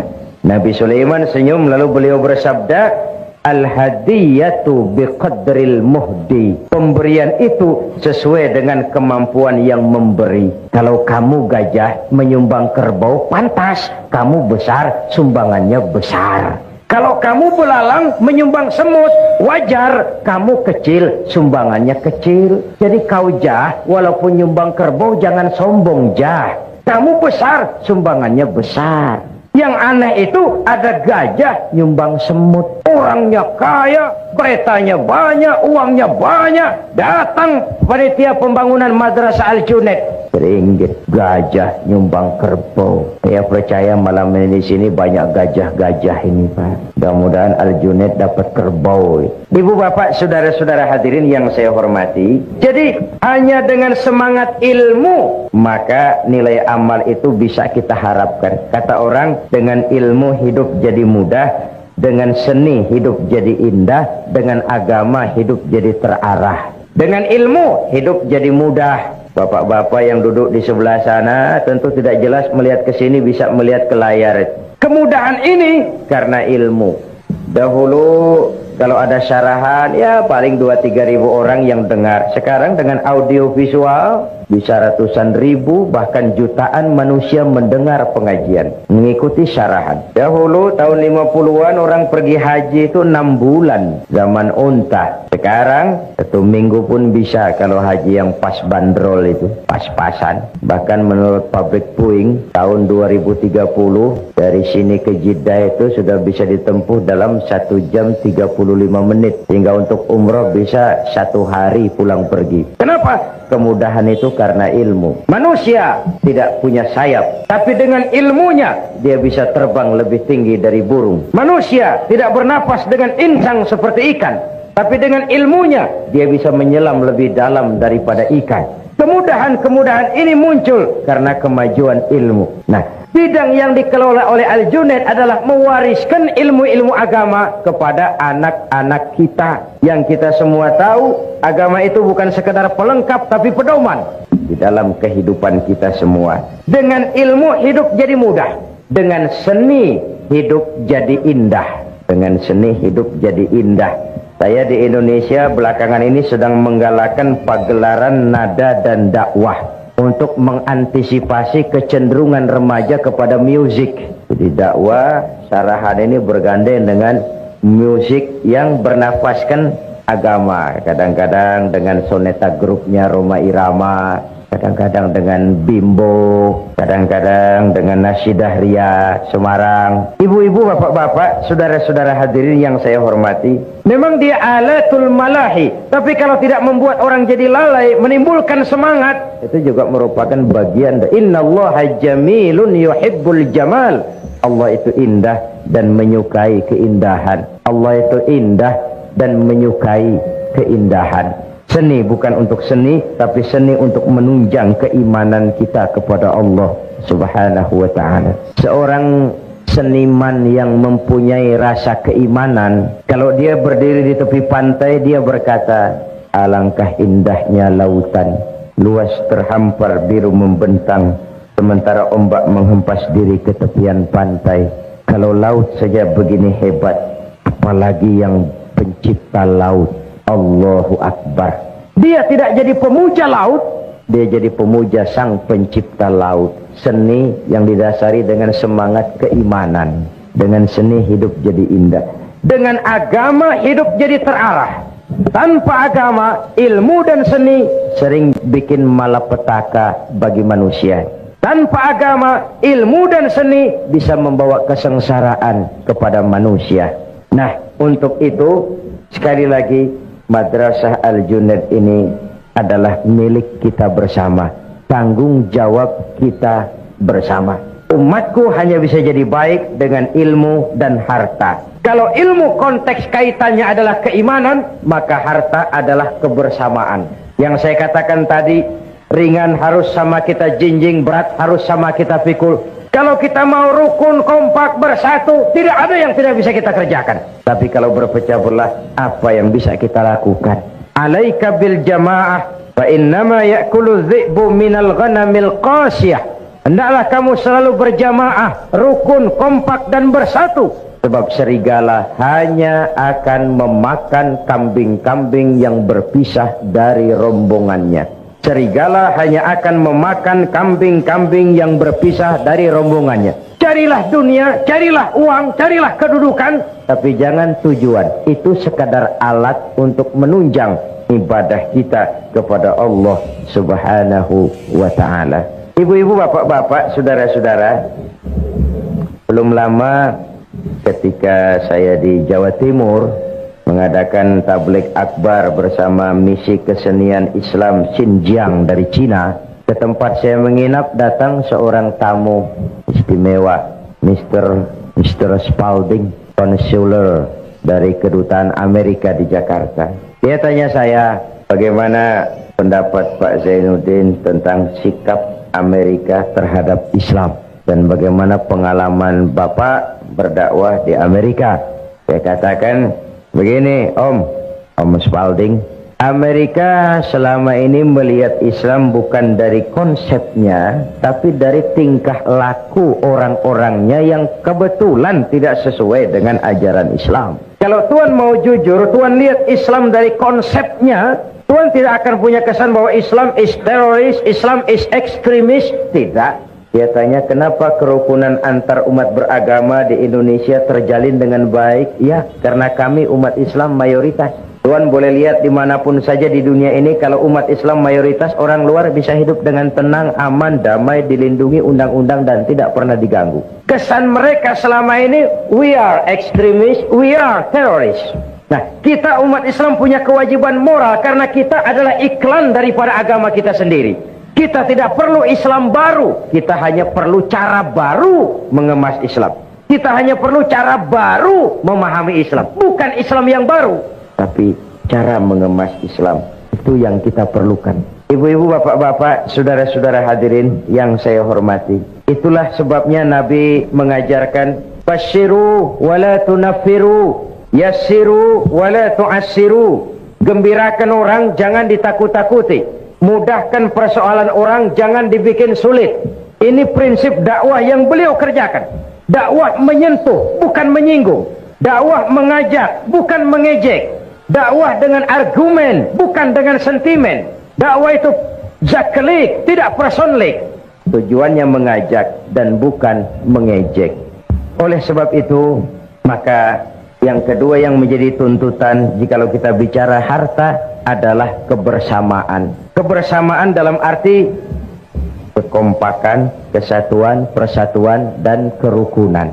Kalau ringan sama kita jinjing, berat sama kita pikul, selesai. Pesantren-pesantren besar yang ada di Indonesia, mulai dari Jawa Timur, Tebu Ireng, Tambak Beras, Lirboyo di Kediri, terus Gontor di Ponorogo, Assalam di Solo, Al-Ibris di Rembang, Al-Munawir di Yogyakarta, sampai pesantren-pesantren di Jawa Barat.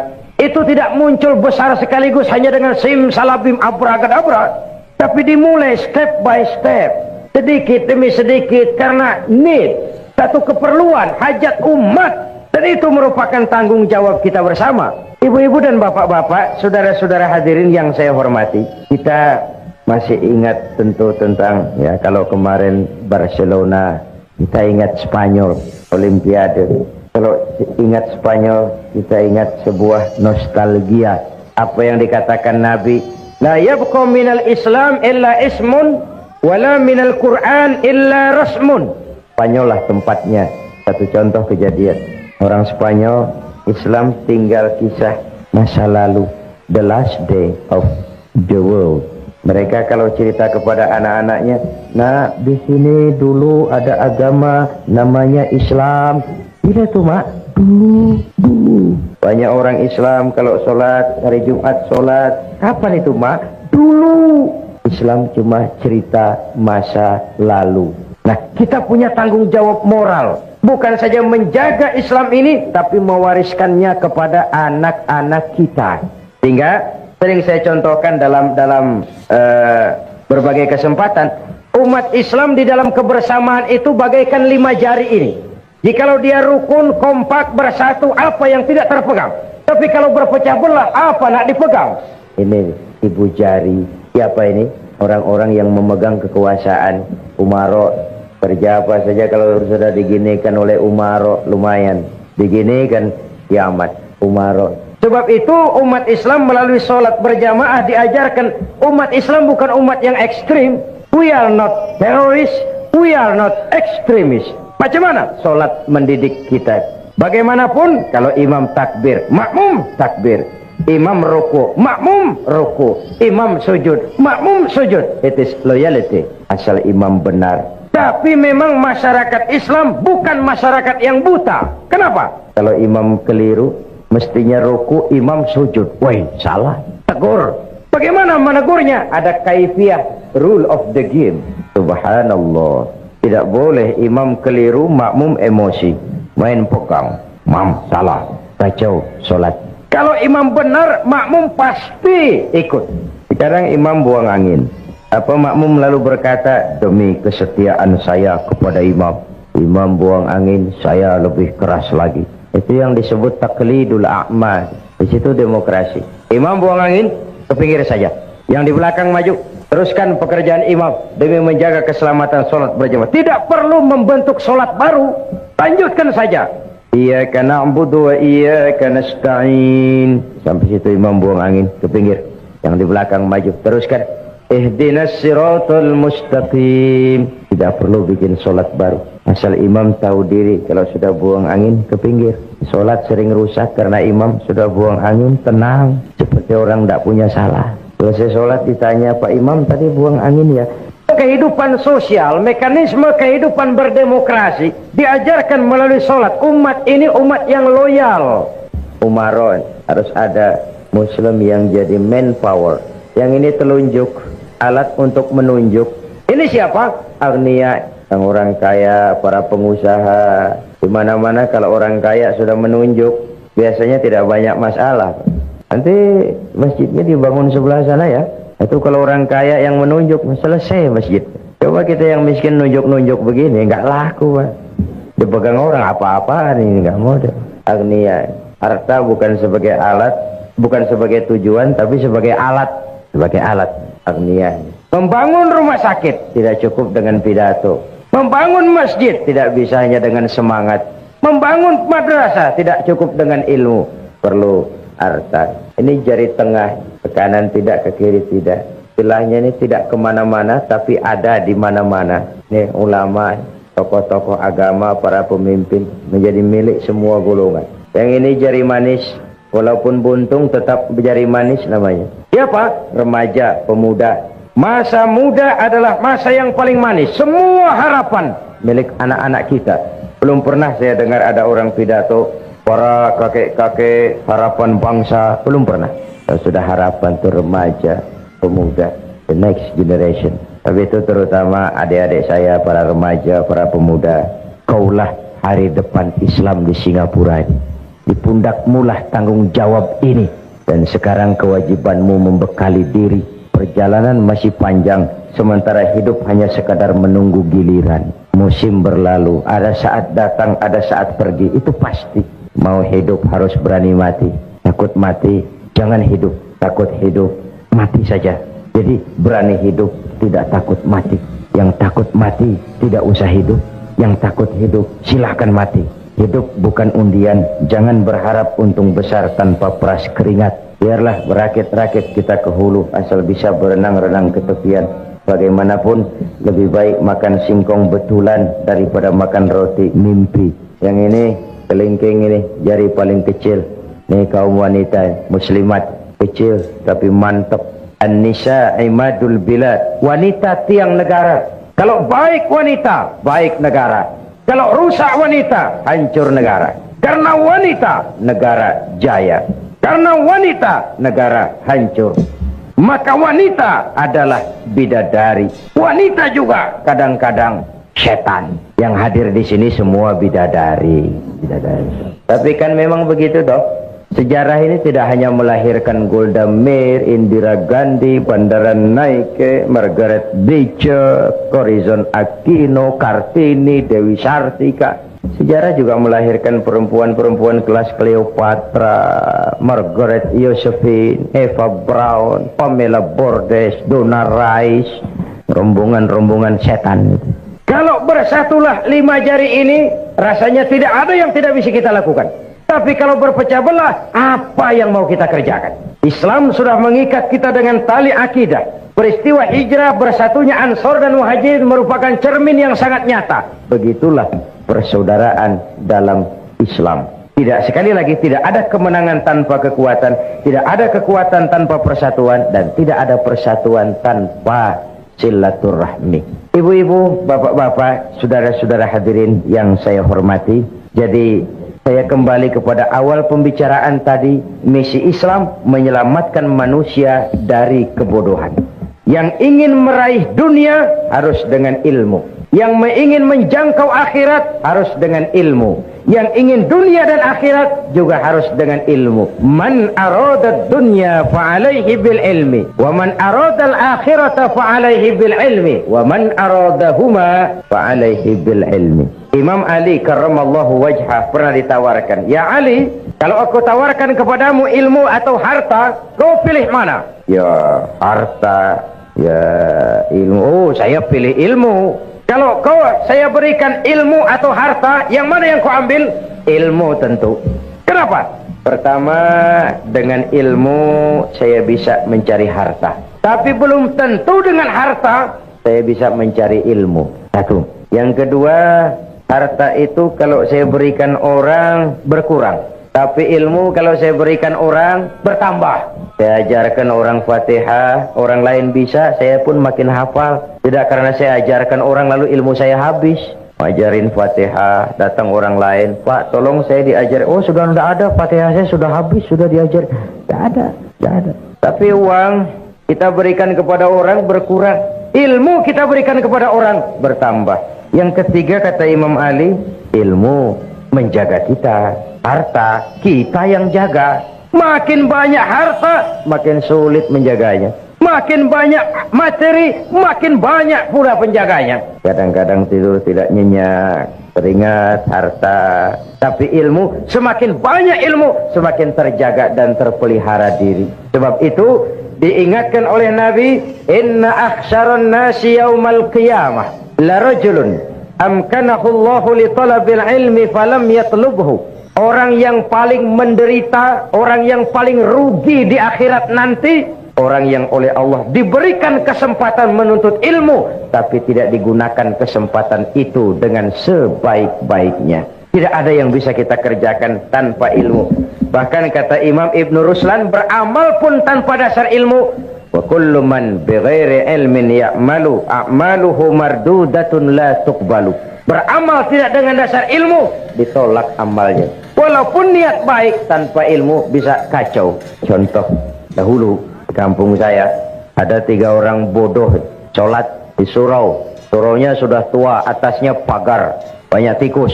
1 jadi imam, 2 jadi makmum. Waktu tahiyat, at-tahiyat, baru sampai tikus jatuh tepat di depan imam, besar. Imam lantaran terkejut mau at-tahiyatul, tikus jatuh, rusak sholatnya. Temannya yang di belakang maksudnya baik, mau menegur, baik maksudnya. Cuma karena tidak ada ilmu, tidak mengerti bagaimana menegurnya.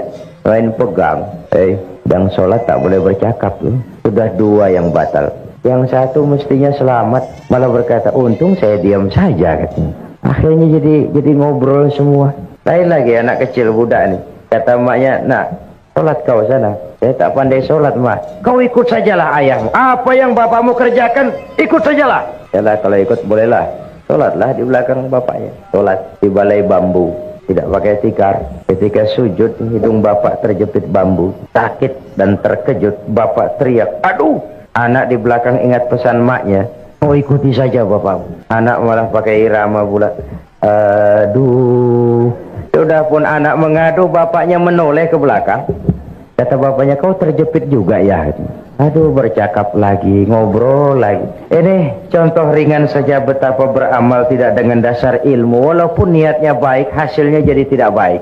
Umat Islam hanya akan berjaya, bisa berjaya dengan kekuatan ilmu dan kekuatan ekonomi. Dari sini kita berangkat untuk mengejar ketinggalan-ketinggalan kita. Dasar semangat landasannya tidak lain adalah iman dan ukhuwah, keyakinan dan kebersamaan. Karena iman kita hidup, untuk iman kita berjuang, dalam iman kita ingin kembali menghadap Allah. Membina madrasah Al-Junaid, membantu madrasah, berdamai buat madrasah, kalau bukan iman yang jadi tuntutan, sulit, berat. Sebagaimana hijrah Nabi dan sahabat ke Mekah, apa nak dicari?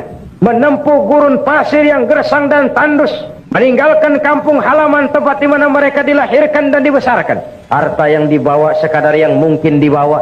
Seluruh keluarga yang berbeda akidah terpaksa to say goodbye my dear. 450 kilo Mekah Madinah. Kalau siang panasnya membakar kulit, kalau malam dinginnya menusuk ke tulang sumsum. Apa yang mereka cari? Jawabannya sama dengan kalau saya berkata, bapak ibu malam ini datang ke sini. Apa yang dicari? Cuma sekedar ingin melihat makhluk bernama Zainuddin? Tidak, iman. Karena iman, Nabi dan sahabat meninggalkan kampung halaman. Karena iman, mereka tinggalkan harta benda. Karena iman, mereka pisah dengan semua keluarga. Kalau iman sudah bicara, yang jauh terasa dekat, yang lemah jadi kuat, yang takut jadi berani. Kalau iman sudah bicara, sengatan terik matahari laksana sinar bulan purnama. Kalau iman sudah bicara, penjara bisa lebih indah dari istana. Bahkan tali gantungan laksana lambayan tangan bidadari.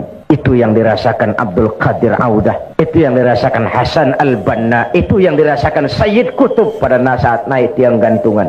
Karena iman, tiang gantungan laksana lambayan tangan bidadari. Karena iman kita hidup, untuk iman kita berjuang. Dalam iman kita ingin kembali menghadap Allah. Benteng pertahanan iman termasuk madrasah Al-Junaid, yang kita menjaganya dan mewariskannya kepada anak-anak kita. Maka mantapkanlah keimanan dan pupuklah terus semangat kebersamaan. Ibu-ibu dan bapak-bapak, saya ini tadi dari airport langsung ke KBRI, terus langsung ke sini. Jadi memang belum rehat, masih cukup melelahkan, sedangkan acara sampai Senin malam insya Allah. Karena itu, ini sajalah dahulu jumpa kita malam ini. Insya Allah di lain kesempatan kita jumpa lagi. Pepatah mengatakan, wa qad yurja li jarhi sayfi bur'un wala bur'u lima jaruhal lisan. Kalau pedang lukai tubuh, masih kan ada harapan sembuh. Kalau lidah lukai hati, kemana obat hendak dicari. Untuk itu saya mohon maaf yang sebesar-besarnya. Semoga yang kita infakkan diterima Allah sebagai jariah, dan para pengurus Madrasah Al-Junaid dimudahkan segala usahanya sehingga rencana membangun Madrasah Al-Junaid ini dapat menjadi kenyataan dalam waktu yang tidak lama. Terima kasih, mohon maaf. Usikum wa nafsi bitaqwallah. Wassalamualaikum warahmatullahi wabarakatuh. Mari kita berdoa semoga semua kita yang hadir di sini dikuatkan iman dan Islam, dikokohkan kesatuan dan persatuan, dimudahkan usaha dan dimurahkan rezeki untuk menunjang jalan ibadah kepada Allah ala hadhihi niyyah wa kulli niyyatin salihah wa ila hadratin nabi. Al-Fatihah. Bismillahirrahmanirrahim. Shiratal ladzina an'amta 'alaihim. Bismillahirrahmanirrahim. Alhamdulillahi rabbil alamin. Allahumma salli wa sallim ala sayyidina Muhammad wa ala alihi wa sahbihi ajma'in.